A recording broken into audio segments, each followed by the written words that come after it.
Hello प्यारे बच्चों, सभी को गॉड ब्लेस यू। प्यारे बच्चों, इस लेक्चर में आज हम लोग पुनः मैथ को ही कंटिन्यू करेंगे। हम लोगों का जो चैप्टर चल रहा है वो वास्तविक संख्या चल रहा है, जिसमें हम लोग एक्सरसाइज 1.1 का थ्योरी भी हम लोग कवर कर चुके हैं। 1.1 का हम लोग 112 क्वेश्चन का सोल्यूशन भी देख चुके हैं। तो प्यारे बच्चों, जो एक्सरसाइज 1.1 नहीं देखे हैं, पहले आप उस लेक्चर को देखिए। थ्योरी वाला भी पोर्शन डाला हुआ है जो कि इसी चैनल पे अपलोड है, और 112 क्वेश्चन का सोल्यूशन भी अपलोड है जो कि इसी चैनल पे अपलोड है। तो पहले आप उस लेक्चर को देखिए, देन यदि इस लेक्चर को आप देखिएगा तो आपको हर एक चीज अच्छे से बुझाएगा। ठीक है प्यारे बच्चों, आज हम लोग शुरुआत करते हैं। आज का जो हमारा टॉपिक है, आज जो हम लोग पढ़ेंगे वो थ्योरी ही पढ़ेंगे, बट एक्सरसाइज 1.2 के लिए पढ़ेंगे, क्योंकि अगला एक्सरसाइज हम लोगों का मैथ का, बिहार बोर्ड मैथ का जो अगला एक्सरसाइज है वो है 1.2, जो कि वास्तविक संख्या का ही है। तो 1.2 का आज हम लोग थ्योरी कवर करेंगे, देन इसका भी हम लोग सोल्यूशन भी देखेंगे। तो आज का जो हमारा पहला टॉपिक है वो क्या है, जरा देखिए। गुणज क्या होता है? इंग्लिश में इसी को हम लोग मल्टीपल बोलते हैं। क्या बोलते हैं प्यारे बच्चों? मल्टीपल। तो गुणज क्या है आप लोग को पता है? गुणज, आप लोगों को गुणज पता है क्या होता है? जैसे हम कहेंगे 2 का गुणज बताइए, क्या क्या होगा? यार देख के नहीं बोलना, अपने मन से बोलना है। यहाँ पे जो एग्जाम्पल है उसको नहीं बताना है, इसके अलावा कुछ आप बताइए। 7। 2 का गुणज 7 होगा? नहीं होगा ना। देखो, किसी संख्या का, किसी, ध्यान से पहले सुनिए, किसी संख्या का, किसी संख्या को हम लोग गुणज तब बोलेंगे जब उस संख्या से उसमें पूरा पूरा भाग लग जाएगा। जैसे मान लीजिए 40, 40 को हम कहेंगे 2 का गुणज है या नहीं। अगर 2 से पूरा पूरा 40 में भाग लग जाएगा तो हम कहेंगे 2 का जो है गुणज होगा 40। 40 क्या होगा? गुणज होगा। किसका गुणज होगा? 2 का गुणज होगा। जैसे मान लीजिए 30 हम पूछेंगे, 30 जो है वो 5 का गुणज होगा क्या? आप कहिएगा सर हो जाएगा, क्योंकि 30 में जो है 5 से पूरा पूरा भाग लग रहा है, बिना शेष बचे, कुछ शेष नहीं बचना चाहिए। समझ गए ना? तो किसी संख्या को हम लोग गुणज तब कह पाएंगे जब उस संख्या से पूरा पूरा उसमें क्या हो जाएगा? भाग लगे। जिस संख्या का गुणज वो कहलाने जा रहा है उस संख्या से वो पूरा पूरा उसमें भाग लगना चाहिए। ठीक है? जैसे मान लीजिए आपसे हम कहेंगे 42, 42, 42 जो है 14 का गुणज होगा कि नहीं होगा? होगा, क्योंकि 14 से 42 में पूरा पूरा क्या हो रहा है? भाग लग रहा है। तो किसी संख्या को हम लोग गुणज तब बोलेंगे, और जिस संख्या का वो गुणज कहलाने जा रहा है उस संख्या से उसमें पूरा पूरा भाग लगना चाहिए। जैसे 42, 42 जो है किसका गुणज कहलाएगा? 14 का गुणज कहलाएगा। इसका मतलब है कि 14 से पूरा पूरा 42 में भाग लगना चाहिए, तभी वो गुणज कहलाएगा, अदरवाइज वो गुणज नहीं कहलाएगा। जैसे यहाँ देखिए, इसका डिफिनेशन भी हम लिखे हैं। जब किसी संख्या को दूसरी संख्या से गुना किया जाता है तो जो परिणाम मिलता है उसे हम लोग गुणज बोलते हैं। उसको हम लोग क्या बोलते हैं? गुणज बोलते हैं। जैसे मान लीजिए 2 में हम 1 से गुना करेंगे, 2 ही रिजल्ट आएगा। बट 2 जो रिजल्ट आया, ये 2 पूछेंगे 2 का गुणज है क्या? आप कहिए हाँ है, क्योंकि 2 से 2 में पूरा पूरा भाग लग जाता है। तो 2 क्या होगा? 2 का गुणज कहलाएगा। 4 जो है 2 का गुणज है क्या? 4 कैसे आया? 2 में 2 का मल्टीप्लाई करेंगे तब 4 आएगा। 4 कैसे आएगा? 2 में 2 का मल्टीप्लाई करेंगे 4 आएगा। ये जो 4 है, हम आपसे अगर पूछेंगे ये जो 4 है 2 का गुणज कहलाएगा क्या? आप कहिएगा हाँ सर कहलाएगा, क्योंकि 2 से इसमें पूरा पूरा भाग जा रहा है, इसीलिए 4 2 का गुणज होगा। 6 भी 2 का गुणज होगा, क्योंकि 2 में 3 मल्टीप्लाई होकर 6 आया, नहीं आया है। जब किसी संख्या को दूसरी संख्या से गुना किया जाता है तो जो परिणाम मिलता है उसे हम लोग क्या बोलते हैं? गुणज बोलते हैं। जैसे 12 कैसे आया होगा? 2 में 6 का मल्टीप्लीकेशन हुआ है, एवं प्रकार से 2 का हमारा क्या होगा? ये गुणज कहलाएगा। 5 के गुणज देखिए, 5 भी होगा, 10 भी होगा, 15 भी होगा। यदि किसी भी संख्या का आपसे हम गुणज पूछ रहे हैं, इसका मतलब समझ लीजिए उसी संख्या का पहाड़ा, पहाड़ा तो आप लोगों को पता है ना, टेबल पता है ना, उसी संख्या का पहाड़ा को आपको पढ़ देना है, तो वो हम हमेशा गुणज कहलाता है। जैसे 3 का गुणज पूछेंगे तो 3 का गुणज क्या क्या होगा? जमशेद बताओ तो। 3 हो सकता है, और 6 होगा? 6 भी होगा, 9 भी होगा, 12 होगा, 12 भी होगा, 15। यानी कि 3 का जो पहाड़ा में जो जो संख्या आएगा वो टोटल संख्या 3 का क्या कहलाएगा? गुणज कहलाएगा। वेरी गुणज में अब आपको परेशानी नहीं होनी चाहिए, नहीं। जैसे 7 का गुणज पूछेंगे, क्या बोलिएगा? 7 का पहाड़ा आप पढ़ दीजिए, 7 का हमेशा गुणज कहलाएगा, नहीं। 8 का गुणज पूछेंगे तो 8 का पहाड़ा पढ़ दीजिए, उसमें जो भी संख्या पहाड़ा में आएगा सारा संख्या 8 का क्या कहलाएगा? गुणज कहलाएगा। तो या इसी को आप इस भाषा में भी समझ सकते हैं, जब किसी संख्या को दूसरी संख्या से गुना किया जाता है जो परिणाम मिलता है उस संख्या को हम लोग क्या बोलेंगे? गुणज बोलेंगे। ठीक है? जैसे मान लीजिए 5 में गुना कर रहे हैं 7 का, कितना आया? 35 आया। ये जो 35 है, अगर हम कहेंगे बताइए तो 5 का ये गुणज होगा क्या? होगा। ये 7 का भी गुणज, 35 7 का भी गुणज होगा, 5 का भी गुणज होगा। जब किसी संख्या को दूसरी संख्या से गुना किया जाता है तो जो परिणाम मिलता है उसको हम लोग क्या बोलते हैं, गुणज कहते हैं। ये हमारा 35 क्या कहलाएगा, गुणज कहलाएगा, जो कि 7 का भी गुणज कहलाएगा और 5 का भी गुणज कहलाएगा। कोई दिक्कत, गुणज में आप लोगों को दिक्कत नहीं होनी चाहिए। 32 जो है वो 4 का गुणज होगा, 8 का गुणज होगा, 16 का गुणज होगा।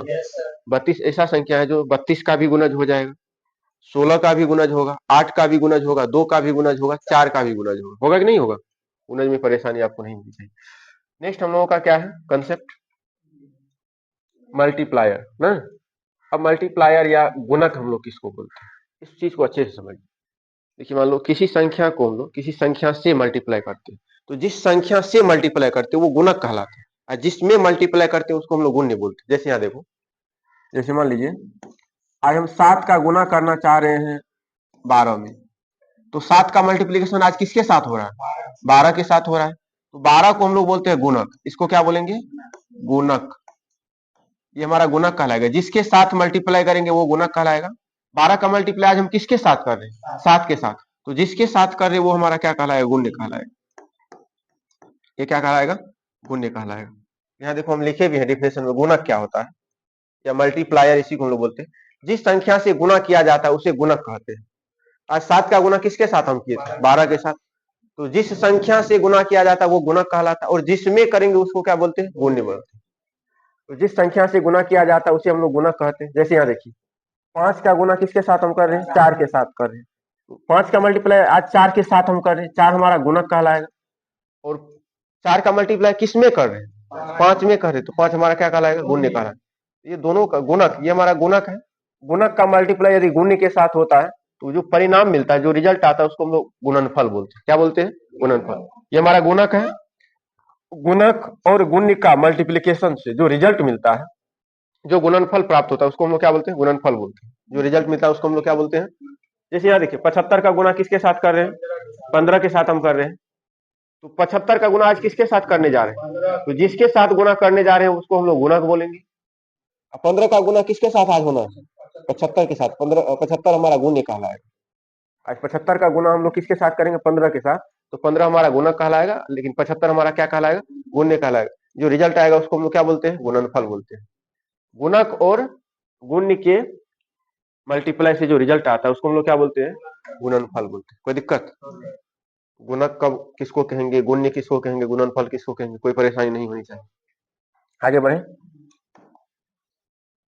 नेक्स्ट हम लोगों का गुण है, गुण भी हम लोग सीख चुके हैं। तो जिस संख्या में गुना किया जाता है, जिस संख्या में गुना किया जाता है उसको हम लोग क्या बोलते हैं, गुण्य बोलते हैं। तो जिस संख्या में गुना किया जाता है उसे हम लोग गुण्य कहते हैं। जैसे यहाँ देखो आज 7 का गुना 8 के साथ हो रहा है, जिसके साथ करेंगे उसको तो गुणक कहेंगे, लेकिन 8 का गुना आज किस में कर रहे हैं, 7 में कर रहे हैं। तो जिस संख्या में गुना किया जाता है तो 7 में कर रहे हैं गुना, 7 में किसका गुना कर रहे हैं, 8 का, तो जिस संख्या में गुना करेंगे उसको हम लोग गुण्य कहते हैं, और जिसके साथ गुना करते हैं उसको गुणक बोलते हैं। दोनों से जो रिजल्ट आता है उसको हम लोग क्या बोलते हैं, गुणनफल बोलते हैं। कोई दिक्कत नहीं, इसमें भी कोई परेशानी नहीं। जिस संख्या में गुना किया जाएगा उसको हम लोग क्या बोलेंगे, गुण्य कहेंगे, और जिस संख्या से गुना किया जाएगा, गुणक के बारे में हम लोग क्या पढ़े, जिस संख्या से गुना किया जाता है उस संख्या को हम लोग क्या बोलते हैं, गुणक बोलते हैं। कोई दिक्कत। नेक्स्ट हम लोगों का देखिए क्या है, गुणनफल। गुणनफल क्या होता है, गुणक और गुण्य के मल्टीप्लीकेशन से जो रिजल्ट आता है उसी को हम लोग क्या बोलते हैं, गुणनफल बोलते हैं। गुणक से गुण्य में गुना करने पर जो परिणाम प्राप्त होता है उसे हम लोग क्या बोलते हैं, गुणनफल बोलते हैं। गुणक से गुण्य में गुना करने पर जो परिणाम मिलता है, जो रिजल्ट मिलता है उसको हम लोग क्या बोलते हैं, गुणनफल कहते हैं। जैसे यहाँ देखिए 3 को 4 से गुना कर रहे हैं तो 4 हमारा गुणक कहलाएगा, 3 हमारा गुण्य कहलाएगा। बट गुणक का गुना हम किसके साथ कर रहे हैं, गुण्य के साथ, जो रिजल्ट मिला वो 12 मिला, 12 हमारा क्या कहलाएगा, गुणनफल कहलाएगा। कोई दिक्कत। नेक्स्ट है गुणनखंड, ये समझिए, ये अच्छा टॉपिक है गुणनखंड, क्योंकि इस चैप्टर का जो मेन पर्पस हम लोगों का अभाज्य गुणनखंड की विधि से हम लोग एचसीएफ और एलसीएम निकालने के लिए सीखेंगे। क्या सीखेंगे, एचसीएफ और एलसीएम निकालने के लिए। किस मेथड से, अभाज्य गुणनखंड विधि से। तो पहले गुणनखंड क्या है वो तो हम लोग समझ लें। गुणनखंड का यदि पता ही नहीं रहेगा सवाल कैसे बनेगा। तो ध्यान से पहले सुनिए, गुणनखंड कब कहते हैं, किसी भी संख्या का, कोई संख्या का, किसी संख्या को हम लोग गुणनखंड तब बोलते हैं। मान लीजिए हम कहेंगे 2 का गुणनखंड बताइए क्या क्या होगा। कोई विद्वान बता रहा है सर 2 का जो गुणनखंड है 1 भी होगा और 2 भी होगा। तो गुणनखंड हम किसको किसको कह रहे हैं, एक को बोल रहे हैं और दो को बोल रहे हैं। किसका गुणनखंड बोल रहे हैं, दो का गुणनखंड किसको बोल रहे हैं, एक और दो को। तो जिस संख्या को आप गुणनखंड कहने जा रहे हैं, तो इसका मतलब है कि उस संख्या से दो में पूरा पूरा भाग जाएगा और शेषफल कुछ भी नहीं बचेगा, शेषफल कुछ भी नहीं बचेगा। तब ये वो संख्या हमारा क्या कहलाएगा, गुणनखंड कहलाएगा। जिसको आप गुणनखंड कहने जा रहे हैं, जिस संख्या का, जैसे हम कहेंगे 12 का गुणनखंड बताइए क्या क्या होगा। कोई विद्वान कहेगा सर एक भी हो जाएगा, क्योंकि एक से भी पूरा पूरा 12 में भाग लगता है। दो भी हो जाएगा, दो से भी पूरा पूरा भाग लगता है 12 में। तीन से भी पूरा पूरा भाग लगता है, चार से भी पूरा पूरा भाग लगता है, छह से भी पूरा पूरा भाग लगता है और 12 से भी पूरा पूरा भाग लगता है। ये जो संख्या है 1, 2, 3, 4, 6 और 12, ये सभी संख्या 12 का गुणनखंड कहलाएगा। सभी संख्या 12 का क्या कहलाएगा, गुणनखंड कहलाएगा। ये जो सभी संख्या है 12 का गुणनखंड तब कहलाएगा जब सभी संख्या से 12 में पूरा पूरा क्या होगा, भाग लगेगा। तो जो संख्या गुणनखंड कहलाता है, यदि उस संख्या से उसमें हम लोग भाग देते हैं तो पूरा पूरा भाग जाता है, शेषफल कुछ भी नहीं बचता है। ठीक है, जैसे यहाँ देखिए हम यहाँ लिखे भी हैं, किसी संख्या को बिना शेषफल के पूरी तरह से विभाजित करने वाली संख्या को उसका गुणनखंड कहते हैं। समझ गए ना। तो गुणनखंड क्या होता है, किसी संख्या को, कोई संख्या को आप क्या कह रहे हैं, कोई संख्या का कोई संख्या गुणनफल कहलाने जा रहा है, तो किसी संख्या को बिना शेषफल के पूरी तरह से विभाजित करने वाली जो संख्या है, जो संख्या उसको विभाजित कर देगा उसका गुणनखंड कहलाएगा। वो जो संख्या है मेन संख्या, उसका वो क्या कहलाएगा, गुणनखंड कहलाएगा। किसी संख्या को बिना शेषफल के पूरी तरह विभाजित करने वाली संख्या को उसका गुणनखंड कहेंगे। जैसे यहाँ देखो एग्जाम्पल से ज्यादा समझ में, जैसे दो के गुणनखंड क्या क्या हम बोल रहे हैं, 1 और 2 होगा। इसका मतलब ये जो 1 है और 2 है, ये दोनों संख्या से दो में पूरा पूरा भाग जाएगा। दोनों संख्या से दो में क्या होगा, पूरा पूरा भाग जाएगा। अभी उतारना नहीं है, समझ में आ रहा है ना। तो दो के गुणनखंड हम लोग किसको बोलेंगे, 1 और 2 को बोलेंगे, क्योंकि 1 से भी दो में पूरा पूरा भाग जा रहा है और 2 से भी दो में पूरा पूरा भाग जा रहा है। 2 भी दो का एक गुणनखंड कहलाएगा, 1 भी एक क्या कहलाएगा, गुणनखंड कहलाएगा। जैसे 15 का गुणनखंड आपसे पूछेंगे तो अब आपको पता चल गया। तो 15 का गुणनखंड वे सभी संख्या को हम लोग बोलेंगे जिस संख्या से 15 में पूरा पूरा भाग चल जाएगा। 1 से भी पूरा पूरा भाग जाएगा, 2 से जाएगा क्या, 2 से 2 गुणनखंड नहीं कहलाएगा, 3 से चल जाता है, 3 से पूरा पूरा भाग जाएगा, 3 गुणनखंड कहलाएगा। 5 से भी पूरा पूरा भाग जाएगा, 5 भी गुणनखंड कहलाएगा। और तीसरा संख्या और लास्ट संख्या क्या होगा हमारा, 15। तो 15 का अगर गुणनखंड पूछेंगे तो क्या क्या बोलिएगा, 1 बोलिएगा, 3 बोलिएगा, 5 बोलिएगा और 15 बोलिएगा। इसके अलावा कोई गुणनखंड होगा 15 का, नहीं होगा। 1 होगा, 3 होगा, 5 होगा और 15 होगा। तो जिन जिन संख्याओं से 15 में पूरा पूरा भाग जाएगा वे सभी संख्या 15 का क्या कहलाएगा, गुणनखंड कहलाएगा। तो गुणनखंड में कोई परेशानी नहीं होनी चाहिए आप लोगों को। जैसे 28 के गुणनखंड पूछेंगे तो जो संख्या 28 को पूरा पूरा डिवाइड कर देगा बिना शेष बचे, वो सभी संख्या 28 का क्या कहलाएगा, गुणनखंड कहलाएगा। 1 भी कहलाएगा, 1 से भी पूरा पूरा भाग जाएगा, 2 से भी पूरा पूरा भाग जाएगा, 3 से नहीं जाएगा, 4 से भाग जाता है। 4 से क्या मल्टीप्लाई करता है, 28, 4 7 28, 4 भी होगा, 7 भी होगा हमारा, 6 नहीं होगा, 7 से पूरा पूरा भाग जाता है, 14 से भी पूरा पूरा भाग जाता है, 28 से भी 28 में पूरा पूरा भाग जाएगा। ये हम लिखे भी है, एक हमारा 28 का गुणनखंड है, 2 भी है क्योंकि 2 से पूरा पूरा भाग जा रहा है, 4 भी है, 4 से भी पूरा पूरा 28 में भाग जाएगा, 7 भी होगा, 7 से भी जा रहा है, 14 से भी जाएगा, 28 से भी पूरा पूरा। तो ये सभी संख्या से क्या हो रहा है, 28 में पूरा पूरा भाग जा रहा है। तो जिन जिन संख्याओं से 28 में पूरा पूरा भाग जाएगा वो सभी संख्या 28 का क्या कहलाएगा, गुणनखंड कहलाएगा। क्या कहलाएगा, गुणनखंड। तो गुणनखंड समझ में आ रहा है, कोई परेशानी नहीं होनी चाहिए गुणनखंड। तो गुणनखंड को हम लोग इंग्लिश में फैक्टर बोलते हैं। क्या बोलते हैं, फैक्टर बोलते हैं। किसी संख्या को बिना शेषफल के पूरी तरह से विभाजित करने वाली संख्या को उसका गुणनखंड कहते हैं। ये जो संख्या है, इस संख्या को हम लोग क्या करेंगे, जो संख्या पूरा पूरा डिवाइड कर देगा, किसको डिवाइड कर देगा, 28 को। 28 का गुणनखंड पूछ रहे हैं तो 28 को जो संख्या पूरा पूरा भाग दे देगा वो सभी संख्या को हम लोग, ये जो संख्या भाग दे रहा है ये संख्या गुणनखंड का है। कोई दिक्कत, आगे बढ़े। चलिए अब देखिए गुणा क्या होता है, ये टॉपिक थोड़ा सा समझने वाला, इस चीज को आप समझिए। गुणा तो हम लोग बचपन से करते आ रहे हैं, आप लोग को हर एक चीज पता भी है, आप लोग गुणा भी बहुत फास्ट वे में कर लेते हैं। तो गुणा को हम लोग इंग्लिश में मल्टीप्लीकेशन बोलते हैं या मल्टीप्लाई भी बोलते हैं। क्या क्या बोलते हैं गुणा को इंग्लिश में हम लोग, मल्टीप्लीकेशन भी बोलते हैं और मल्टीप्लाई भी बोलते हैं। ठीक है प्यारे बच्चों। तो गुणा क्या है, देखो बार बार जोड़ का संक्षिप्त रूप को ही हम लोग गुणा बोलते हैं। बार बार जोड़ का संक्षिप्त रूप ही क्या कहलाता है, गुणा कहलाता है। इस चीज को आप समझिए। जैसे यहाँ देखो 5 को हम लोग कई बार ऐड किए हैं, 5 में ही 6 बार, यानी कि 5 को हम 6 बार ऐड किए। 5 एक ऐसा संख्या, 5 को ही, सेम संख्या को ही क्या बार ऐड किए, 6 टाइम्स हम ऐड किए, 6 बार ऐड किए। इसी को गुणा में हम लोग कैसे लिखते हैं, तो 5 को हम लोग कई बार ऐड किए, 6 बार ऐड किए, तो 5 गुना हम लोग 6। अगर 5 को 8 बार ऐड करते तब क्या लिखते? 5 गुना 8 लिखते, नहीं लिखते हैं। तो बार बार जोड़ का जो ये संक्षिप्त रूप है, यही हमारा क्या कहलाता है? गुना कहलाता है। ये 30 हमारा क्या कहलाएगा? गुना। तो बार बार जोड़ का ही संक्षिप्त रूप को हम लोग क्या बोलते हैं? गुना कहते हैं। और देखो गुना का क्या सिंबल होता है? ये हमारा सिंबल होता है। ये गुना का क्या होता है? सिंबल। ये खतरा का निशान का भी सिंबल होता है, नहीं? देखें आप लोग, जहाँ पे ट्रांसफार्मर सब रहता है वहां पे देखिएगा ऐसा नहीं रहता है। हाँ, और उसमें कुछ चिन्ह बनल रहता है। अब देखो यहाँ पे, अब कहिएगा सर बार बार जोड़ को ही जब गुना बोलते हैं तो बार बार जोड़िए काहे लेते हम लोग, गुना काहे करते हैं? देखो बार बार जोड़ने में होता क्या, इसमें समय ज्यादा लगता है और इसमें गलत होने का संभावना क्या है? ज्यादा है। गलत होने का संभावना ज्यादा है और समय भी क्या लगता है?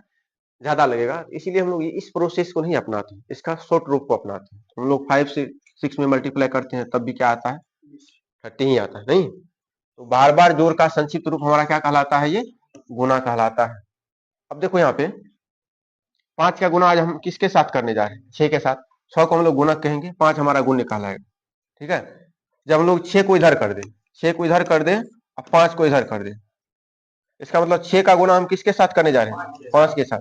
या इस चीज को आप ऐसा भी बोल सकते हैं, 6 को हम लोग 5 बार ऐड करेंगे। 6 को जब 5 बार ऐड करेंगे तब भी हमारा 30 ही आएगा। देखो जैसे यहाँ देखो 5 गुना 6 लिखे, इसका मतलब हुआ 5 को हम लोग 6 बार ऐड करेंगे। 5 को 6 बार क्या करेंगे? ऐड करेंगे। जब हम लोग ऐसा लिखते हैं 6 गुना 5, इसका मतलब 6 को हम लोग क्या बार ऐड करेंगे? 5 बार। यहाँ देखो तो 6 को 5 बार ऐड किए फिर भी हमारा 30 आया है। अब 5 को क्या किए? 6 बार ऐड किए, 5 को 6 बार ऐड किए फिर भी रिजल्ट मेरा क्या आ रहा है? 30 आ रहा है। इसीलिए आप देखे होइएगा कभी कभी 3 गुना 4 भी 12 होता है और 4 गुना 3 करते हैं तब भी 12 आता है, क्योंकि यहाँ पे हम लोग देख पा रहे हैं। कोई दिक्कत? तो अगर आपसे पूछेगा गुना क्या है तो क्या बोलिएगा? बार बार जोड़ के संक्षिप्त रूप को हम लोग क्या बोलते हैं? गुना कहते हैं। तब आप कहिएगा सर अच्छा ऐसा बात है, तब तो आप फंस जाइएगा अभी। एक बात बताइए, जब यहाँ पे आप पॉजिटिव संख्या के लिए ये रूल लगा पा रहे थे, एक बार निगेटिवों के लिए लगा के देखिए तब ना समझेंगे। अब कहेगा सर जैसे -3 का गुना -2 के साथ करना है। -3 का गुना किसके साथ करना है? -2। इसका मतलब है कि -3 को कितना बार ऐड करना है? 2 बार। कितने बार ऐड करना है? 2 बार ऐड करना है। तो देखो यहाँ पे जब हम लोग -3 को 2 बार ऐड करेंगे तो यहाँ पे मेरा -6 आ जाएगा। कितना आ जाएगा? जबकि आप लोगों को पता है माइनस गुना माइनस क्या रिजल्ट देगा? हमारा प्लस रिजल्ट देगा। बट यहाँ जो गुना का जो परिभाषा है उस परिभाषा से जाते हैं तो ये हमारा नेगेटिव में संख्या आ जाएगा। क्या हो जाएगा? नेगेटिव में संख्या आ जाएगा। अगर हमको कहा जाएगा -3 को -2 टाइम्स ऐड कीजिए तो ये तो ऐड तो हो नहीं सकता है। -2 टाइम्स हम कैसे ऐड कर सकते हैं? ऐड होगा क्या? नहीं ऐड होगा। तो -3 को -2 टाइम्स हम लोग माइनस में ऐड नहीं कर सकते। कर सकते हैं क्या? -2 टाइम्स कैसे ऐड करें? नहीं कर सकते हैं। तो इसी चीज को समझने के लिए आपको हम अलग से कंसेप्ट सिखाते हैं। ये देखिए माइनस गुना माइनस प्लस क्यों आ जाता है, इसका हम लोग सोल्यूशन देखेंगे, प्रूफ देखेंगे। क्या देखेंगे? प्रूफ देखेंगे। बट वो जो प्रूफ हम लोग देखेंगे वो हम लोग कुछ संख्या लेके प्रूफ करेंगे। कैसे प्रूफ करेंगे? कुछ संख्या लेके। देखिए ये माइनस गुना माइनस प्लस ही क्यों होता है उसके बारे में हम लोग सीखेंगे। ये अभी हम लोग डिफिनेशन से गए थे, यहाँ पे ये क्या हो गया? फॉल्स हो गया। क्या हो गया है? फॉल्स हो गया है। इस चीज को समझिए। दो दो एग्जाम्पल लेके आपको हम इस चीज को समझाने का प्रयास करते हैं। जैसे यहाँ देखो 3 गुना -2 करना चाह रहे हैं। आपको पता है 3 गुना -2 करेंगे तो रिजल्ट -6 आना है। क्या आना है? रिजल्ट -6 आना है। इस चीज का प्रूफ देखिए क्या होगा। ठीक है। जैसे मान लीजिए 3 का गुना हम करना चाहते हैं 2 + -2 के साथ। 3 का गुना किसके साथ करना चाहते हैं? अब इसका रिजल्ट देखिए। एक पहला मेथड देखिए,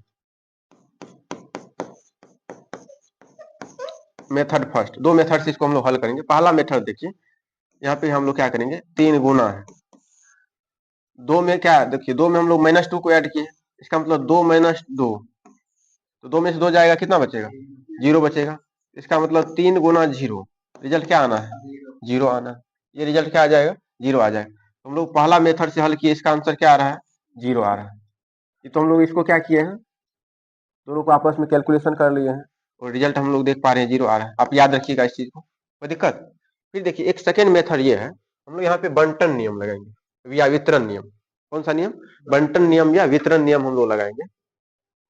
ठीक है, या डिस्ट्रीब्यूटिव लॉ भी इंग्लिश में हम इसी को बोलते हैं। देखो बंटन नियम क्या है, हम लोग 3 का गुना किसके साथ कर रहे हैं, 2 प्लस माइनस 2 के साथ कर रहे हैं। ठीक है, यहाँ पे बंटन नियम देखो कैसे लगाते हैं, पहले पहला संख्या का गुना पहला संख्या से करते हैं, तो यहाँ पे 3 गुना क्या होगा, 2 होगा। फिर यहाँ जोड़ रहता है तो हम लोग बीच में क्या देते हैं, जोड़ देते हैं। अगर घटा रहता है तो क्या देते हैं, घटा देते हैं। फिर 3 का गुना जो अगला संख्या उसी के साथ होता है, यहाँ 3 गुना हम लोग क्या करेंगे, -2 करेंगे ना। बट यहाँ पे हम लोगों को रिजल्ट तो पता है, इसका रिजल्ट क्या आना है, 0 आना है, क्योंकि एक मेथड से इसका आंसर क्या आया है, 0। तो इस मेथड से भी इसका आंसर क्या आना चाहिए, 0 आना चाहिए। 0 के अलावा कुछ आएगा तो इसका मतलब गलत हो जाएगा हमारा स्टेटमेंट, क्योंकि मैथमेटिक्स में जो भी हम लोग प्रोसेस अपनाते हैं सभी जगह मैथमेटिकली वो प्रूफ होना चाहिए, ट्रू होना चाहिए, तभी वो हमारा सत्य माना जाएगा, अदरवाइज वो क्या हो जाएगा, असत्य हो जाएगा। यहाँ पे देखिए बंटन नियम से यदि इसको हम लोग बनाएंगे तो 3 दूनी कितना होता है, 6 नहीं प्लस। अब देखिए यहाँ पे अगर हम आपसे कहेंगे 6 में हम लोग कौन ऐसा संख्या जोड़ दें जिससे कि हमारा रिजल्ट है जो है वो 0 आ जाएगा, रिजल्ट क्या हो जाएगा, 0 हो जाएगा। आप कहिएगा सर 6 में यहाँ पे -6 ऐड करिएगा तब ये रिजल्ट आपका क्या आना है, 0 आना है, अदरवाइज 0 आपका रिजल्ट नहीं आएगा। यहाँ पे देखिए, यहाँ पे 3 into 2 जो है, 3 into 2 करेंगे तो 6 आएगा, लेकिन इसके साथ एक माइनस भी है, इसका मतलब ये माइनस इसके साथ रह जाएगा।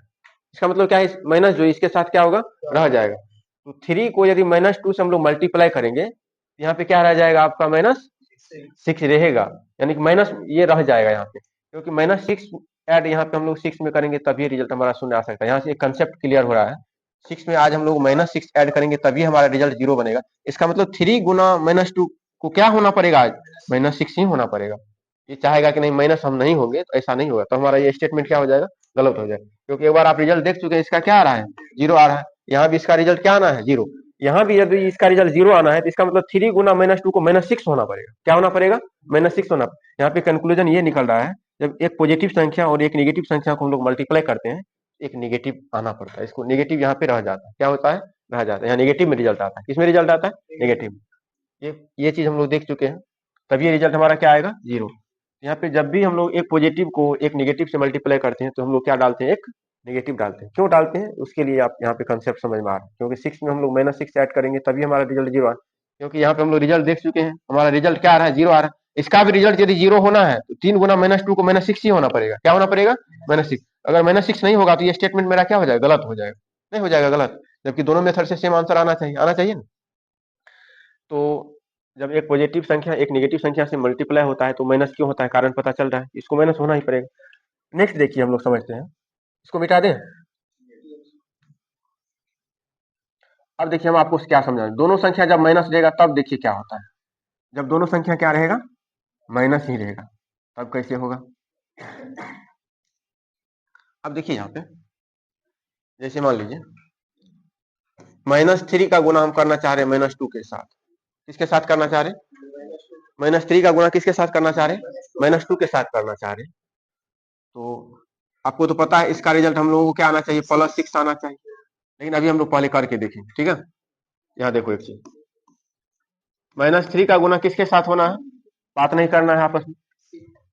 तो यहाँ पे देखो हम कर क्या रहे हैं, एक बार -2 +2 आपको समझाना चाहते हैं इस मेथड से।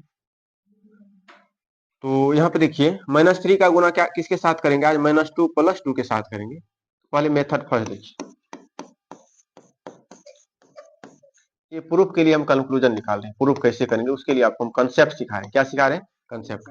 मेथड फर्स्ट देखिए, मेथड फर्स्ट क्या है, -3 का गुना आज किसके साथ होना है, -2 +2, -2 +2। एक बात बताइए -2 +2 क्या होगा, 0 हो जाएगा रिजल्ट। तो -3 गुना 0 रिजल्ट क्या आ जाएगा, 0 ही आएगा। पहला मेथड से इसका आंसर क्या आया है, 0 आया। अब सेकेंड मेथड से हम लोग देखेंगे इसका आंसर, किस मेथड से, इसको फर्स्ट मान लीजिए और फर्स्ट मान चुके हैं। अब मेथड सेकेंड देखिए,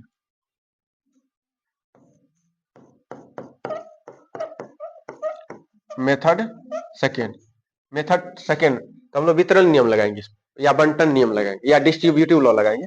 तो वितरण नियम क्या जानते हैं, -3 गुना -2 +2, क्या प्लस है, +2 है। यहाँ पहला संख्या का पहले पहला संख्या के साथ गुना करेंगे तो यहाँ क्या होगा, -3 गुना -2। फिर बीच में जोड़ है तो हम लोग जोड़ देंगे, फिर -3 गुना क्या लिखेंगे हम लोग, -3 गुना 2 लिखेंगे। अभी आपको हम प्रूफ करके बताए हैं, -3 गुना 2 करते हैं तो रिजल्ट क्या आता है, -6 आता है। क्या आता है, -6 आता है। तो -6 तो इसको आना पड़ेगा, नहीं आना पड़ेगा। अब बट यहाँ पे आप देखिए, यहाँ पे -3 गुना -2, एक बात बताओ, तो यहाँ भी हम लोगों को रिजल्ट 0 आज लाना है। रिजल्ट किसके बराबर लाना है, 0 के बराबर। तो -6 में हम लोग क्या ऐड करें कि रिजल्ट हमारा 0 आ जाए। अब कहिएगा सर 6 ऐड करना पड़ेगा। इसका मतलब यहाँ से कंक्लूजन निकल रहा है, -2 गुना -3 हमारा +6 हो जाएगा। क्या हो जाएगा, +6 होगा। क्या होगा, क्योंकि -6 में +6 ऐड करेंगे तभी हमारा रिजल्ट क्या आ सकता है, 0 आ सकता है, अदरवाइज हमारा रिजल्ट 0 नहीं आएगा। इसका मतलब यहाँ से हम लोगों का कंक्लूजन निकल रहा है, जब भी दो ऋणात्मक संख्या आपस में मल्टीप्लाई होता है तो वो क्या आ जाता है, धनात्मक में आता है। किसमें आता है, धनात्मक में आता है। तो -3 × 2 क्या हो जाएगा, +6 हो जाएगा, और 6 में -6 ऐड करेंगे तभी हमारा रिजल्ट क्या होगा, 0 होगा। कारण समझ में आ रहा है, जब भी दो निगेटिव संख्या को हम लोग मल्टीप्लाई करते हैं तो क्या हो जाता है, वो पॉजिटिव में आता है। आपको छोटा सा कंसेप्ट लेके एग्जांपल समझाना चाहे ऐसा क्यों होता है, तो मिटा दें इसको।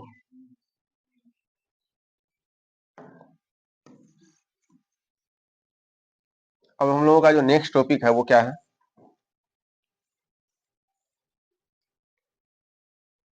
अब गुणांक क्या होता है, किसी चर के साथ रखी गई संख्या या मात्रा को हम लोग गुणांक बोलते हैं। किसी चर के साथ, चर इसमें होना जरूरी है, चर आप लोग समझ ही रहे, वेरिएबल इंग्लिश में हम लोग बोलते हैं। किसी चर के साथ रखी गई संख्या या मात्रा को हम लोग क्या बोलते हैं, गुणांक बोलते हैं। जैसे मान लीजिए आपसे कहेंगे 5x, 5x में x हमारा चर है, x y z हमारा क्या होता है, चर होता है। 5 हमारा क्या है, ये संख्या है। तो जब भी गुणांक का बात करेंगे वहां एक न एक चर आएगा, कम से कम एक चर आएगा, निश्चित रूप से चर रहेगा तभी हम लोग गुणांक का बात करेंगे, विदाउट चर का हम लोग गुणांक का बात नहीं करेंगे। ठीक है प्यारे बच्चों, तो गुणांक किसको बोलेंगे, किसी चर के साथ रखी गई संख्या या मात्रा हमारा क्या कहलाता है, गुणांक कहलाता है। जैसे यहाँ देखिए 7x² + 3x + 7, इसमें हमारा जो प्योर 7 है ये हमारा कांस्टेंट है, क्योंकि इसके साथ चर नहीं है तो ये हमारा क्या कहलाएगा, कांस्टेंट कहलाएगा। 3x में x हमारा चर है, अगर x का गुणांक पूछेंगे, x का गुणांक क्या है, बोलिएगा सर 3। x का गुणांक क्या है, 3। x² का यदि हम आपसे गुणांक पूछेंगे, x² का गुणांक क्या है, जो भी चर होगा वो घात सहित आपको बोलना है। x² का यदि हम गुणांक पूछेंगे क्या बोलिएगा, 7 बोलिएगा। x² का गुणांक क्या बोलिएगा, 7। तो इसमें हम आपसे ये भी, चलिए यहाँ देखिए, जैसे x का गुणांक इसी में क्या था, 3 था। यहाँ देखिए 7xy, 7xy में यदि हम आपसे पूछेंगे केवल x का गुणांक केवल बता दीजिए क्या हो, x का गुणांक 7y हो जाएगा, 7y हो जाएगा। x का गुणांक हम क्या लिखें, 7y लिखें। यदि हम केवल y का, y हमारा चर है, y का गुणांक पूछेंगे तो आप कहिएगा सर 7x होगा, y का गुणांक क्या हो जाएगा, 7x हो जाएगा। जैसे यहाँ देखिए 5x² y z, यहाँ यदि हम z का गुणांक पूछेंगे, z का गुणांक, तो z का गुणांक, z को छोड़ के बाद बाकी दो संख्या टोटल हो जाए, तो ये सर ये होगा 5x² y। यदि हम y का गुणांक पूछेंगे, y का गुणांक पूछेंगे क्या बोलिएगा, 5x² z बोलिएगा। यदि हम x² का गुणांक पूछेंगे या केवल x का गुणांक पूछेंगे तो 5xy z हो जाएगा। इसमें यदि केवल x का गुणांक पूछेंगे, x का गुणांक, x केवल x का गुणांक, x² का नहीं पूछेंगे, केवल x का गुणांक पूछेंगे, आप क्या बोलिएगा, 5xy z। x² का गुणांक पूछते तब क्या बोलते, 5yz आप बोलते। ठीक है प्यारे बच्चों, तो गुणांक में भी आपको परेशानी नहीं होना चाहिए।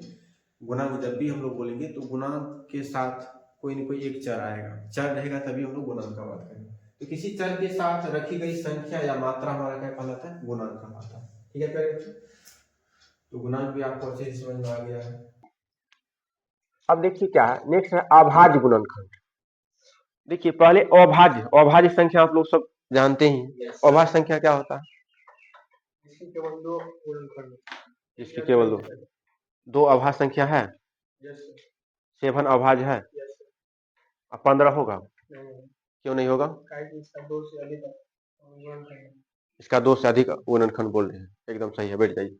15 हमारा अभाज्य नहीं होता है, क्योंकि देखिए 15 में हम लोग 15 से भी भाग दे सकते हैं, 5 से भी भाग दे सकते हैं, 3 से भी भाग दे सकते हैं, नहीं 1 से भी भाग दे सकते हैं। तो अभाज्य होने के लिए केवल 2 गुणनखंड होना चाहिए। कितने गुणनखंड होना चाहिए, जिस भी संख्या का केवल 2 गुणनखंड, एक तो वो खुद स्वयं होना चाहिए, दूसरा स्वयं के अलावा क्या होना है, 1 होना चाहिए, तभी उसको अभाज्य बोलेंगे, अदरवाइज हम लोग अभाज्य नहीं बोलते। अब देखो यहाँ पे है अभाज्य गुणनखंड, तो गुणनखंड में केवल कैसा संख्या दिखना चाहिए आपको, अभाज्य दिखना चाहिए। अभाज्य तो समझ में आ रहा है, इसका केवल 2 ही गुणनखंड होता है। अब यहाँ जरा समझिए, दी गई संख्या को अभाज्य संख्याओं के गुणनफल के रूप में लिखना अभाज्य गुणनखंड कहलाता है। जो भी संख्या दिया जाएगा आपको, यदि उस संख्या को आप अभाज्य संख्या के गुणनफल के रूप में लिख पा रहे हैं, वो संख्या हमारा क्या कहलाता है, अभाज्य गुणनखंड कहलाता है। जो भी संख्या आपको हम देंगे, दी गई संख्या को अभाज्य संख्या, यहाँ पे देखो इंपॉर्टेंट क्या है, अभाज्य, अभाज्य संख्याओं के गुणनफल के रूप में लिखना, अभाज्य संख्याओं के गुणनफल के रूप में लिखना क्या कहलाता है, अभाज्य गुणनखंड कहलाता है। यार इसी को इंग्लिश में हम लोग बोलते हैं प्राइम फैक्टराइजेशन। क्या बोलते हैं, प्राइम फैक्टराइजेशन। देखो गुणनखंड को हम लोग गुणनखंडन भी बोलते हैं। गुणनखंड का दूसरा नाम क्या है, गुणनखंडन। कभी कभी हम गुणनखंडन बोल देंगे या कभी गुणनखंड बोलेंगे, तो आपको वहां पर उलझना नहीं है सर, आप क्या बोल रहे, एक बार गुणनखंडन बोल रहे, एक बार गुणनखंड, दोनों एक ही बात होता है। ऐसी को इंग्लिश में हम लोग क्या बोलेंगे, प्राइम फैक्टराइजेशन। अभाज्य गुणनखंड हिंदी में होता है, या गुणनखंडन भी बोलते हैं, इसको इंग्लिश में हम लोग प्राइम फैक्टराइजेशन बोलेंगे। तो जो भी संख्या आपको दिया जाएगा, दी गई संख्या को अभाज्य संख्या के गुणनफल के रूप में लिखना अभाज्य गुणनखंड कहलाता है। अब यहाँ एग्जांपल से हम लोग क्लियर करेंगे। जैसे 4 देखिए, 4 हमारा भाज्य है या अभाज्य, भाज्य संख्या है 4 हमारा। इसको अभाज्य के गुणनफल के रूप में लिखना है, तो पहले 4 को आप क्या कीजिएगा, बेसिक मेथड से 4 का फैक्टराइजेशन आप कर लीजिएगा। 2 दूनी कितना होता है 4, फिर 2 से कितना टाइम्स लगेगा 1 टाइम। तो 1 तो हमारा ना तो अभाज्य होता ना ही भाज्य होता, 1 को तो मल्टीप्लाई में नहीं लिखेंगे हम, क्योंकि 1 ना तो भाज्य है और ना ही क्या है, अभाज्य है। अब यहाँ देखिए 2 इंटू 2, ये जो 2 है, 2 हमारा भाज्य है या अभाज्य, 2 हमारा क्या है, अभाज्य है। 2 का केवल 2 ही गुणनखंड होता है, एक तो खुद 2 होता है, दूसरा 2 के अलावा 1 होता है, नहीं होता है, तो 2 हमारा अभाज्य संख्या होता है। अब देखो यहाँ पे 4 को हम लोग अभाज्य संख्या के गुणनफल के रूप में नहीं लिख दिए, पहला 2 भी हमारा अभाज्य है, दूसरा 2 भी हमारा अभाज्य है, तो अभाज्य के गुना के रूप में आ गया ना, इसी को हम लोग 2 का पावर क्या लिख सकते हैं, 2। यहाँ पे देखिए अभाज्य गुणनखंड का मतलब हुआ कि जो भी गुना के रूप में, जो भी यानी इसका जो गुणनखंड हम लोग करेंगे, तो गुना में जो जो संख्या आएगा, टोटल संख्या क्या होना चाहिए, अभाज्य होना चाहिए। सभी संख्या क्या होना चाहिए, उसमें एक भी भाज्य संख्या नहीं नजर आना चाहिए। यदि एक भी भाज्य संख्या नजर आ रहा है, तो इसका मतलब वो आपका गुणनखंड सही नहीं है, और उसको हम लोग अभाज्य गुणनखंड भी तब नहीं कहेंगे क्या। फिर देखो यहाँ पे 6 का भी गुणनखंड आप बेसिक मेथड से कर लीजिए। 2 3 जा 6, 3 से इसमें 3 1 टाइम्स लगेगा, तो 1 तो नहीं लिखा है, क्योंकि ये 1 ना तो भाज्य है ना ही क्या है, अभाज्य है। तो 2 इंटू 3 लिखेंगे। 6 का अभाज्य गुणनखंड क्या लिखेंगे, 2 इंटू 3 लिखेंगे, क्योंकि 2 भी आज अभाज्य संख्या है, 3 भी कैसा संख्या है, अभाज्य संख्या है।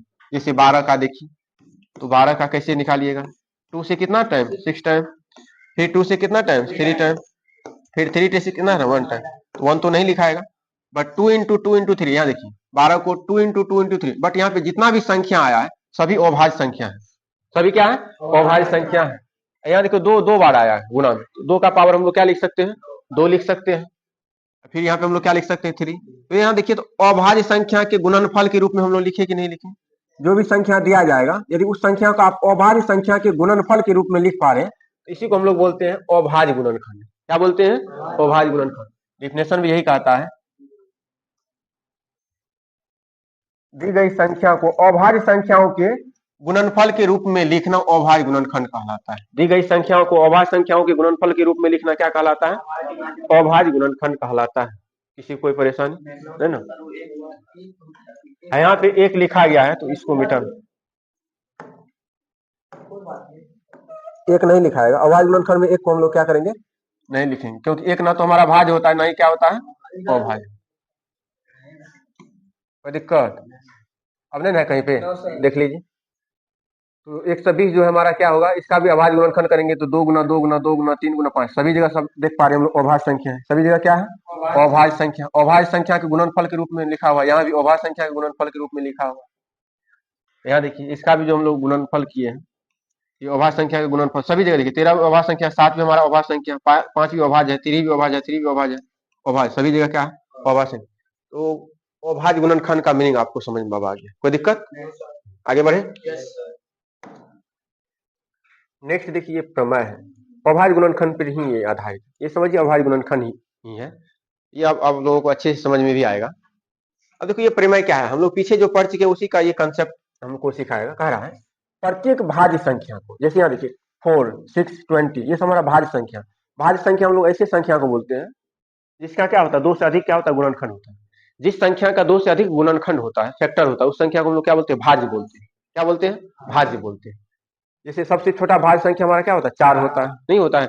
4 में देखो 2 से अधिक गुणनखंड है, 4 में 1 से भी भाग दे सकते हैं, 2 से भी भाग दे सकते हैं, 4 से भी भाग दे सकते हैं, 3 संख्या आ गया। क्या वो गुणनखंड आ गया 4 का? 3। तो जिस भी संख्या का 2 से अधिक गुणनखंड आएगा उसको हम लोग क्या बोलेंगे? भाज्य संख्या बोलेंगे। 6 भी हमारा भाज्य संख्या है।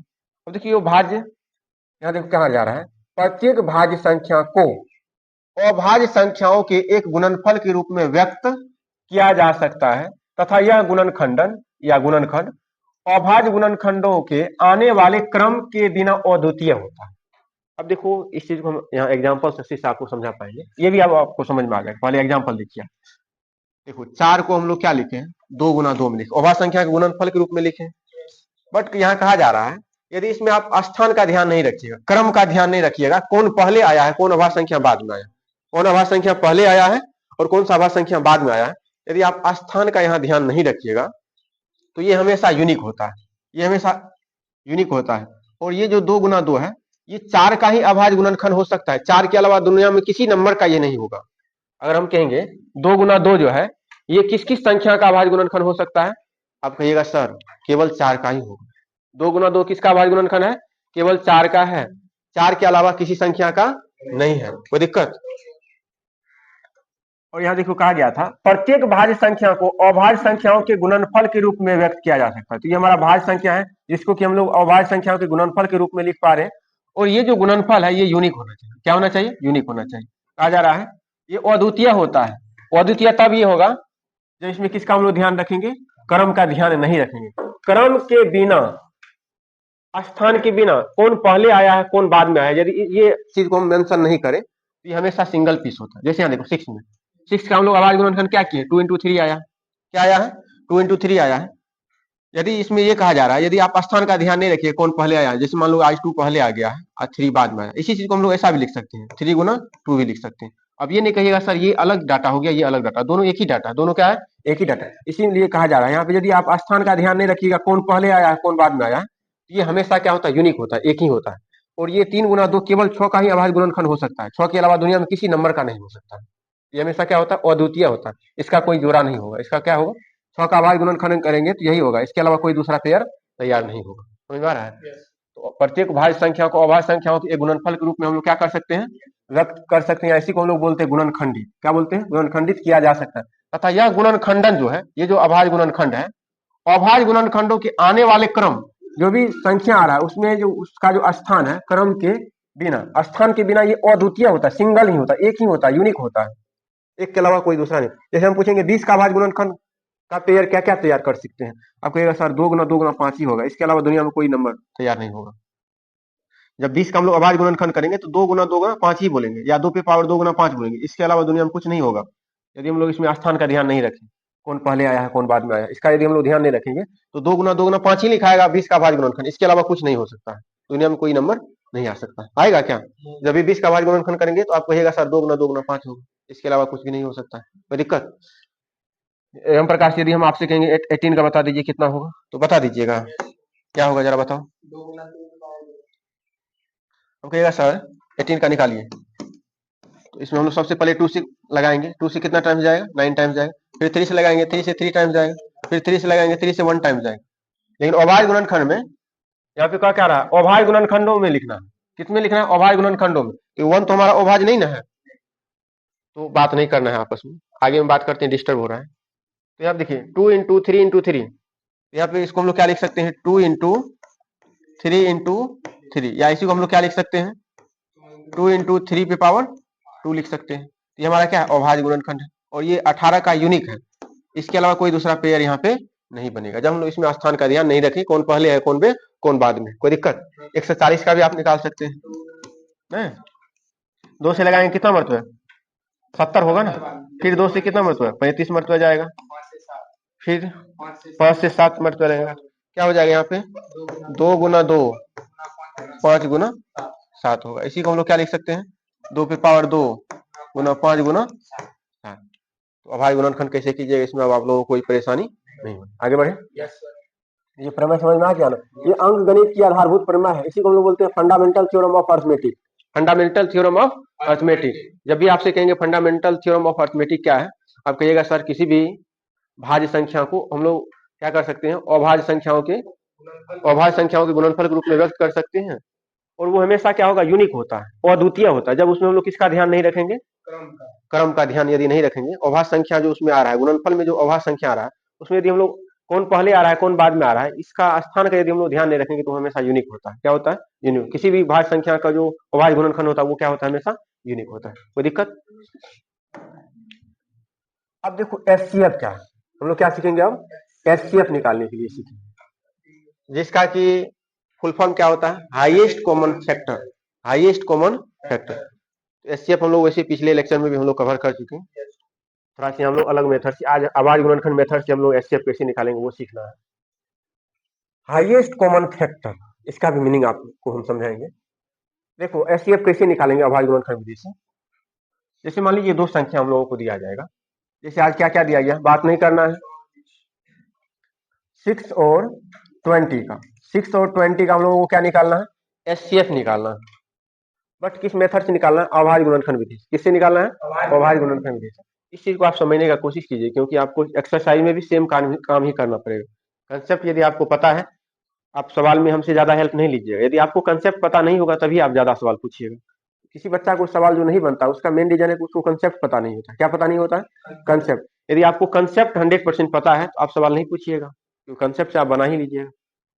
तो यह देखो, जैसे एचसीएफ निकालना है 20 और 6 का, किस विधि से निकालना है, अभाज्य गुणनखंड विधि से निकालना है। तो 6 का अभाज्य गुणनखंड आपको पता है कैसे करेंगे, 2 इंटू क्या होगा, 3 होगा। 20 का भी अभाज्य गुणनखंड आपको पता है, 2 इंटू 2 इंटू क्या होता है, 5 होता है। अब देखिए यहाँ पे एक लाइन लिखा है, इस चीज को समझिए। संख्याओं में प्रत्येक, प्रत्येक उभयनिष्ठ, उभयनिष्ठ मतलब कॉमन संख्याओं का मतलब यहाँ दोनों संख्या में, जिस जिस संख्या को हम लोग क्या निकाल रहे हैं, एचसीएफ निकाल रहे हैं। संख्याओं जब भी बोलेंगे तो आप जिस जिस संख्या के एचसीएफ निकालेंगे उसका बात होगा। संख्याओं में प्रत्येक उभयनिष्ठ, जो कॉमन होगा उसी पे हम लोग बात करेंगे, जो कॉमन होगा उसी पे बात करेंगे, जो कॉमन नहीं होगा उस पर बात नहीं करेंगे। किसमें, एचसीएफ निकालते समय आपको ध्यान रखना है, संख्याओं में प्रत्येक उभयनिष्ठ, यहाँ इंपॉर्टेंट है उभयनिष्ठ। उभयनिष्ठ तब होगा जब दोनों में जो चीज नजर आएगा उसी को उभयनिष्ठ बोलते हैं, कॉमन बोलते हैं। उभयनिष्ठ अभाज्य गुणनखंड, जो दोनों में अभाज्य संख्या है नजर आ रहा है, जो अभाज्य संख्या दोनों में आपको नजर आएगा यानी कॉमन दिखेगा आपको, उस पे हम लोग केवल डिस्कस करेंगे। संख्याओं में प्रत्येक उभयनिष्ठ, प्रत्येक उभयनिष्ठ जो प्रत्येक कॉमन है, उभयनिष्ठ अभाज्य गुणनखंड की सबसे छोटी घात का गुणनफल, सबसे छोटी घात का गुणनफल। एग्जांपल से आपको ज्यादा बुझा जाएगा। जैसे 6 में देखिए, 6 का अभाज्य गुणनखंड किए 2 और 3 आया, अभाज्य संख्या 2 और 3 है। जैसे यहाँ देखिए 20 का अभाज्य गुणनखंड किए हैं तो 2 इंटू 2 इंटू 5 आया। अगर हम आपसे कहेंगे इसी चीज को 2 पे पावर 2 इंटू 5 पावर 1 भी लिख सकते हैं हम लोग। अगर हम कहेंगे इसमें, देखिए यहाँ पे इसमें और इसमें, बताइए तो कौन कौन ऐसा संख्या है जो दोनों में उभयनिष्ठ है, कौन कौन अभाज्य संख्या है जो दोनों में है, दो है बस। यहाँ देखो संख्याओं में मतलब दोनों संख्या में बात करेंगे हम लोग, प्रत्येक उभयनिष्ठ अभाज्य गुणनखंड। तो अभाज्य गुणनखंड जो है ये 2, ये भी हमारा अभाज्य गुणनखंड 2 है, यही हमारा उभयनिष्ठ है। आज क्या है, ये दोनों उभयनिष्ठ, इसके अलावा कोई उभयनिष्ठ नहीं है क्या? जो उभयनिष्ठ नहीं है उस पर चर्चा भी नहीं करेंगे एचसीएफ निकालते समय। जो उभयनिष्ठ नहीं है उस पर हम लोग डिस्कस भी नहीं करेंगे। जो उभयनिष्ठ होगा किसी केवल उसी पे, उसमें भी कहा गया है अब उभयनिष्ठ अभाज्य गुणनखंड की सबसे छोटी घात का गुणनफल, सबसे छोटी घात का गुणनफल। अब यहाँ देखो 2 पे पावर 2 है, यहाँ 2 पे पावर 1 है, कौन सा लेंगे, 2 पे पावर 1 लेंगे या 2 पे पावर 2 लेंगे, 2 पे पावर 1, क्योंकि यहाँ है सबसे छोटी घात का गुणनफल ना। आज एक ही संख्या आया है कॉमन, तो 2 पे पावर 1 ही लेंगे, तो जो कि 2 के बराबर होगा। मान लीजिए एक संख्या और आ जाती है, यहाँ पे मान लो गुना में रहता 5 पे पावर, यहाँ पे 7 रहता, यहाँ 5 पे पावर 1 रहता, तो 5 भी दोनों में उभयनिष्ठ रहता हमारा। तो इसमें अभी क्या लेते हैं हम लोग, तब बताइए, 5 पे पावर 1 लेते हैं। तो 5 पे पावर यहाँ 1 गुना करते हैं आपस में, नहीं करते? आज नहीं है तो हम लोग डिस्कस नहीं करेंगे इस पे। कोई दिक्कत है, परेशानी? जैसे यहाँ देखिए, यहाँ आपको और अच्छे से समझ में आएगा। 18 और 24 का अभाज्य गुणनखंड विधि से एचसीएफ निकालना, कैसे निकालेंगे? 18 का अभाज्य गुणनखंड 2 इंटू 3 इंटू 3 होगा, या इसी को 2 पे पावर 1 इंटू 3 पे पावर 2 बोल सकते हैं। 24 का किए हैं 2 इंटू 2 इंटू 2 इंटू 3 आया है ना, या 2 पे पावर 3 इंटू 3 पावर 1। इसको हम घेरते हैं पहले देखिए उभयनिष्ठ कौन कौन है इसमें, 2 दिख रहा है उभयनिष्ठ, और 3 भी आज दोनों में उभयनिष्ठ है। तो 2 जो उभयनिष्ठ है उसमें भी 2 में 2 पे पावर यहाँ 3 है, 2 पे पावर 1 है। छोटा घात लेंगे कि बड़ा घात लेंगे, छोटा घात। एचसीएफ में क्या करते हैं, सबसे छोटी घात का गुणनफल हम लोग करते हैं। यहाँ पे 2 पे पावर हम लोग 1 देख रहे हैं, यहाँ 2 पे पावर 3 है, तो छोटा घात ले लेंगे 2 पे पावर 1 गुना, और कोई कॉमन मिल रहा है? 3 पे पावर यहाँ 1 है, 3 पे पावर 2 है, कौन घात आएगा? 3 पावर 1। ये 3 गुना 2 करेंगे तो 6 आ जाएगा। 6 हमारा क्या कहलाएगा? एससी। मान लो कोई और संख्या और आता तो उसको भी हम लोग गुना कर लेते आपस में, लेकिन कॉमन आना चाहिए। दोनों में रहता तभी लेते। मान लो इसमें रहता इसमें नहीं रहता तब नहीं लेते, या इसमें रहता उसमें नहीं रहता तब उस संख्या को हम लोग नहीं लेते। तो जो दोनों में दिखेगा वही संख्या केवल आएगा एससीएफ। कोई दिक्कत? अब ये 6 आया, 6 हमारा क्या है? एससीएफ। अब एससीएफ क्या है? एस देखो 18 और 24 का जो हम लोग एससीएफ निकाले हैं 6 निकला है। ये 6 दुनिया का सबसे बड़ा नंबर है, जिस संख्या से 18 में भी भाग जाएगा और किस में भाग जाएगा? 24 में भी भाग जाएगा। यही सबसे बड़ा संख्या है, इसके अलावा कोई दूसरा संख्या नहीं है। कोई ऐसा संख्या बता दीजिए, 6 के अलावा कोई ऐसा संख्या बताइए, सबसे बड़ा संख्या वो होना चाहिए। सबसे बड़ा संख्या बता दीजिए जिससे कि 18 में भाग लग जाएगा और 24 में भी भाग लग जाएगा, वो 6 से बड़ा होना चाहिए। है कोई संख्या? नहीं है। जब भी हम लोग दो संख्या के एससीएफ निकालते हैं तो एससीएफ में हम लोगों का जो रिजल्ट आता है वो रिजल्ट वो आता है, वो दुनिया का सबसे बड़ा नंबर होता है, ग्रेटेस्ट नंबर होता है। जिस संख्या से आप वो दोनों संख्या में भाग दे सकते हो वो सबसे बड़ा नंबर होता है। इंपॉर्टेंट है कि सबसे बड़ा नंबर होता है। क्या होता है? सबसे बड़ा नंबर। उससे छोटा भी बहुत संख्या होगा, वो हमारा एससीएफ नहीं होगा, वो हमारा एससीएफ नहीं होगा। जो सबसे बड़ा नंबर होता है उसमें वो दोनों में होना चाहिए। समझ में आ रहा है ना? अब देखो यहाँ पे जैसे 18 और 12, अब कहेगा सर 18 से भाग दीजिए, तो 18 में देखो हम लोग 18 से भाग दे सकते हैं, लेकिन 18 से 24 में भाग लगेगा नहीं। अब कहेगा सर 24 देखिए, तो 24 से हम लोग केवल 24 में भाग दे सकते हैं, 18 में भाग जाएगा 24 से? नहीं। कोई कहेगा 12 ले लीजिए सर, 12 से 24 में आप भाग दे दीजिएगा, 18 में भाग जाएगा? नहीं जाएगा। तो 6 जो है सबसे बड़ा संख्या ऐसा है जिस संख्या से 18 में भी भाग जाएगा और 24 में भी भाग जाएगा। इसी को हम लोग देखो यहाँ इंग्लिश में बोलते हैं highest common factor. Highest common factor, सबसे बड़ा गुणनखंड, सबसे बड़ा उभयनिष्ठ मतलब कॉमन गुणनखंड। सबसे बड़ा कॉमन क्या है? गुणनखंड। सबसे बड़ा कॉमन गुणनखंड को ही हम लोग क्या बोलते हैं? एससीएफ बोलते हैं। ये दुनिया का सबसे बड़ा नंबर होता है। जिन दो संख्याओं को हम लोग एससीएफ निकालते हैं, एससीएफ में जो रिजल्ट आता है हम लोगों का वो सबसे बड़ा संख्या होता है जिस संख्या से ये दोनों संख्या में भाग जाता है। इससे बड़ा संख्या नहीं हो सकता, इससे बड़ा संख्या नहीं हो सकता। कोई दिक्कत? आगे बढ़े। हम लोग क्या करेंगे? LCM, list common multiple. List common multiple.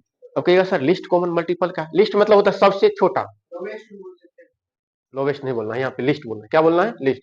List common multiple. अब कहिएगा सर लिस्ट कॉमन मल्टीपल क्या है? अब पहले हम लोग अभाज्य गुणनखंड मेथड से सीखेंगे, तब इसका भी मीनिंग आपको हम समझाएंगे। ये लिस्ट कॉमन मल्टीपल क्या है? मल्टीपल मतलब आपको पता है गुणज होता है। मल्टीपल मतलब क्या होता है? गुणज। उसके बारे में हम लोग पीछे बाद में सीखेंगे, पहले यहाँ समझिए। एलसीएम क्या होता है? संख्याओं में, संख्या मतलब संख्याओं का यहाँ बात है, तो इसमें मतलब दोनों संख्या में बात हो रहा है। इसमें बात है दोनों संख्याओं, संख्याओं में संबद्ध प्रत्येक अभाज्य। यहाँ पे देखो इंपॉर्टेंट है प्रत्येक अभाज्य, बट यहाँ पे उभयनिष्ठ वर्ड का चर्चा नहीं किया गया। देखो यहाँ पे ऐसा कहा गया है कि कॉमन भी होना चाहिए दोनों में, उभयनिष्ठ वर्ड पे यहाँ पे डिस्कशन नहीं किया गया है। आपको अच्छे से समझना होगा। संख्याओं में प्रत्येक, लेकिन अभाज्य का चर्चा है। प्रत्येक अभाज्य संख्या पे यहाँ डिस्कशन किया गया। प्रत्येक अभाज्य गुणनखंड की सबसे छोटी घात का गुणनफल, छोटी नहीं होगा यहाँ, बड़ी होगा। क्या होगा रे बाबू? यहाँ पे बड़ी होगा, यहाँ पे छोटी नहीं होगा। क्या होगा? सबसे बड़ी। क्या होगा? सबसे बड़ी घात का गुणनफल। फिर से समझो, जब भी एलसीएम हम लोग निकालते हैं तो अभाज्य गुणनखंड मेथड से क्या निकालेंगे? संख्याओं मतलब दोनों संख्या, जिस जिस संख्या का आप क्या निकाल रहे हैं? एलसीएम निकाल रहे हैं। तो संख्याओं में संबद्ध प्रत्येक अभाज्य, इंपॉर्टेंट यहाँ पे प्रत्येक अभाज्य संख्या, अभाज्य गुणनखंड की सबसे बड़ी घात का गुणनफल। यहाँ पे बड़ी है, लेकिन एचसीएफ में हम लोग देखे तो सबसे छोटी था, नहीं था। अब देखिए यहाँ एग्जाम्पल से आपको ज्यादा बुझा जाएगा। जैसे 6 और 20 का ही हम लोग एलसीएम निकालना चाह रहे हैं। क्या निकालना चाह रहे हैं? एलसीएम निकालना चाह रहे हैं। अब कहिएगा सर एलसीएम में क्या क्या आएगा? तो एलसीएम देखिए कैसे निकाल। पहले अभाज्य गुणनखंड तो आपको पता है 2 into 3 होगा। 20 का भी अभाज्य गुणनखंड क्या होगा? 2 into 2 into 5 होगा। यहाँ पे देखिए अभाज्य गुणनखंड 2 पे पावर 1, 3 पे पावर 1 आया है। इसका अभाज्य गुणनखंड हम क्या आया है? 2 पे पावर 2 और 5 पे पावर क्या आया है? 1। लेकिन यहाँ पे कंसेप्ट ये कह रहा है, जब एलसीएम आपको अभाज्य गुणनखंड मेथड से निकालना है तो करना क्या है? संख्याओं में संबद्ध प्रत्येक अभाज्य, प्रत्येक इंपॉर्टेंट है, अभाज्य गुणनखंड की सबसे बड़ी घात का गुणनफल यहाँ लेना है। यहाँ देखो, यहाँ पे कॉमन नहीं कहा गया। कॉमन कहा गया है? नहीं कहा गया। तो प्रत्येक, लेकिन अभाज्य संख्या पे डिस्कशन है। यहाँ पे देखो पहले देख लेंगे दोनों ग्रुप में प्रत्येक अभाज्य संख्या क्या क्या है। यहाँ पे एगो अभाज्य संख्या 2 नजर आ रहा है, दूसरा अभाज्य संख्या क्या नजर आ रहा है? 3 नजर आ रहा है। इसमें भी देखिए 2 तो हम लिख ही दिए हैं, तीसरा अभाज्य संख्या क्या है? 5 है। तो दोनों समूह में देख लेंगे कौन कौन अभाज्य संख्या, पहले आप साइड में लिख लीजिएगा। दोनों समूह में क्या कीजिएगा? देख लीजिएगा कितना अभाज्य संख्या है, क्योंकि यहाँ पे प्रत्येक अभाज्य संख्या पे डिस्कशन हुआ है। समझ गए ना? दोनों समूह हम लोग देख रहे हैं, एक अभाज्य संख्या हमारा 2 नजर आ रहा है, दूसरा 3 है, तीसरा क्या हमारा 5 है। 3 ही अभाज्य संख्या नजर आ रहा है। अब देखिए 2 का घात देखेंगे मैक्सिमम घात क्या है, दोनों में खोजना है मैक्सिमम घात कितना है। तो यहाँ पे देखिए 2 का घात 2 है, लेकिन यहाँ पे 2 का घात कितना है, 1 है। तो जो बड़ा घात होगा वो बड़ी घात का लेना है। क्या लेना है, बड़ा घात। तो बड़ा घात यहाँ ले लिए, चलो इसका काम खत्म हो गया। फिर देखो 3 का घात देखो मैक्सिमम कितना है, यहाँ पे भी है 3, यहाँ पे नहीं है, इसमें नहीं है, इसमें नहीं है 3। यहाँ देखिए इसमें 3 नहीं है, बट यहाँ पे 3 का घात कितना है, 1 है। यहाँ पे प्रत्येक अभाज्य गुणनखंड की सबसे बड़ी घात, तो प्रत्येक में तो 3 को आज हमको लेना पड़ेगा।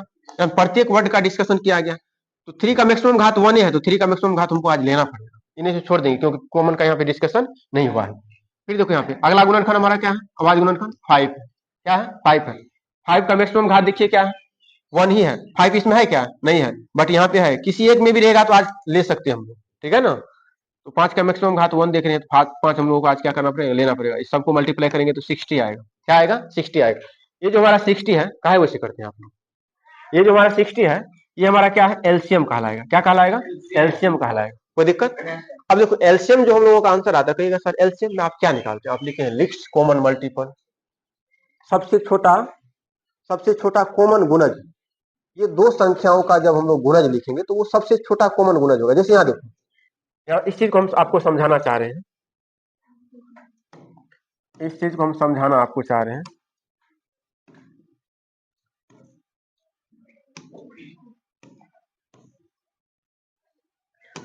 अब जैसे 6 का गुणज बताओ क्या क्या होगा, बताओ। 6 भी होगा, 6 का गुणज क्या क्या होगा, 6 होगा, 12 होगा, 18 होगा, 24 होगा, 30 भी होगा, 36 भी होगा, 42 होगा, 48 होगा, 54 होगा, 60 भी होगा, 66 भी होगा। अब छोड़ दो, अभी रहने दो।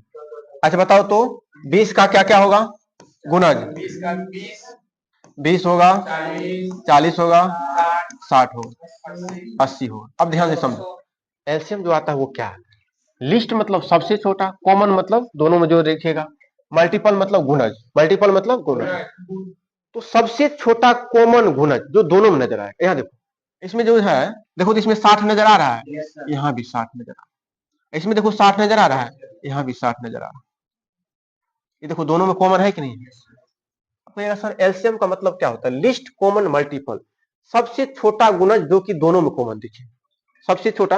अच्छा 60 के अलावा बता दो सबसे छोटा कोई संख्या जो कि दोनों में नजर आ रहा है कोई संख्या नहीं है।